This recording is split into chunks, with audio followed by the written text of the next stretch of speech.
As a child, I was exposed to the ritual and traditional folk music of New Mexico. I used to go to the dances, and I would escape the house, without my mother's consent, of course, go to the dance, but not to dance. What I would do is I would take a little notepad, a little paper, and I would take notes. Anoche me vi en el espejo y que me conocí. Then I would go home and I tried my old beat-up guitar that my older sister had bought me, and that's how I started teaching myself how to play. According to my grandfather, at a very young age, he used to take me to church, and I would bug him all the time. He can tell me I want to sing, tell me I want to sing. I was a high school dropout. When I was about 28 years old, I realized that I needed an education and I wanted to be a musician. So I went through a GED program. Then I came back, went to Highlands, got my BA degree in music education. Then I got a scholarship for a master's degree. From there, I went on and started working on my doctorate. Then they offered me a job at the community college in Española.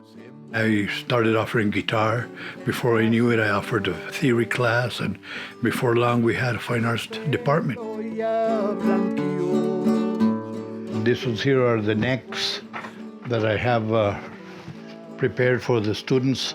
What I'm doing now is going to the schools, teaching the kids how to build cigar box guitars, and then when I teach them how to play them, I also emphasize the traditional folk music. First day of class, all they have to do is sand all of this, all the pencil marks, this roughness, because it's nice, kind of rough. Then they glue their box to the guitar.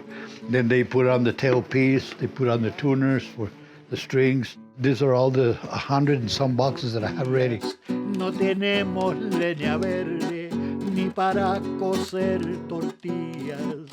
All this music of the traditional folk music here in New Mexico was only passed down orally. My endeavor was to be able to go to the schools, teach the young kids about not only the instruments but the music so that they could be able to preserve it and continue having our traditional folk music of New Mexico.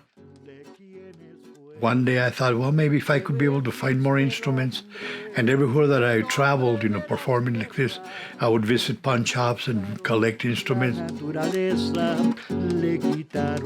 Of all these 320 some instruments, I take quite a few to the schools, and I show them to the kids and teach them what it was about, where they came from. Now I go down to a store, Walmart or whatever, and the kids see me there. They run up to me and hug me. They call me the music man. That's my compensation, not the money. When I was very young, the most prestigious person in the community was a poet or the singer. I aspired to be one of those when I was a little boy, and then I became that myself. And that's what I would like to be remembered as the musician of the people. New Mexico means to me my hometown. There's a song that says, Nuevo México lindo y querido, tierra fina de donde nací, this fine land where I was born. If I happen to be using the word navigating out of New Mexico, I want New Mexico to spread its wings and bring me back home. Nos quitaron el agua y la tierra.